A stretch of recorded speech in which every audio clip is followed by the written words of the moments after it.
CPM Tirurangadi area സമ്മേളനം സമാപിച്ചു. November 13, 14, 15 തീയതികളിലായി Chemmad CK ബാലൻ നഗറിൽ തിരൂരങ്ങാടി സഹകരണ ബാങ്ക് ഓഡിറ്റോറിയത്തിൽ മുതിർന്ന അംഗം K പ്രഭാകരൻ പതാക ഉയർത്തി. തുടർന്ന് ഗ്രാമിക പള്ളിപ്പുറം പാട്ടുകൂട്ടം അവതരിപ്പിച്ച സ്വാഗതഗാനത്തോടെ പ്രതിനിധി സമ്മേളനത്തിന് തുടക്കം കുറിച്ചു. സംസ്ഥാന കമ്മിറ്റി അംഗം VP സാനു പ്രതിനിധി സമ്മേളനം ഉദ്ഘാടനം ചെയ്തു.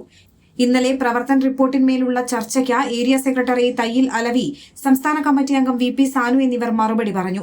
ജില്ലാ സെക്രട്ടേറിയറ്റ് അംഗങ്ങളായ E ജയൻ, V രമേശൻ എന്നിവർ സംസാരിച്ചു. അഡ്വക്കേറ്റ് C ഇബ്രാഹിംകുട്ടി നന്ദി പറഞ്ഞു. സമ്മേളനത്തിന്റെ സമാപനം കുറിച്ച കരിപ്പറമ്പിൽ നിന്ന് കനത്ത മഴയിലും ആവേശം ചോരാതെ ബാൻഡ് മേളവാദ്യത്തോടെ റെഡ് വോളണ്ടിയർ മാർച്ചും പൊതുപ്രകടനവും നടന്നു. ചെമ്മാട് കോടിയേരി ബാലകൃഷ്ണൻ നഗറിൽ നടന്ന പൊതുസമ്മേളനം KT ജലീൽ MLA ഉദ്ഘാടനം ചെയ്തു. ഏരിയ സെക്രട്ടറി തയ്യിൽ അലവി അധ്യക്ഷത വഹിച്ചു. ജില്ലാ സെക്രട്ടേറിയറ്റ് അംഗം E ജയൻ, ജില്ലാ കമ്മിറ്റി അംഗം VP സോമസുന്ദരൻ എന്നിവർ സംസാരിച്ചു. സ്വാഗത സംഘം general convener advocate C Ibrahimkutty സ്വാഗതവും Tirurangadi local secretary MP Ismail നന്ദിയും പറഞ്ഞു.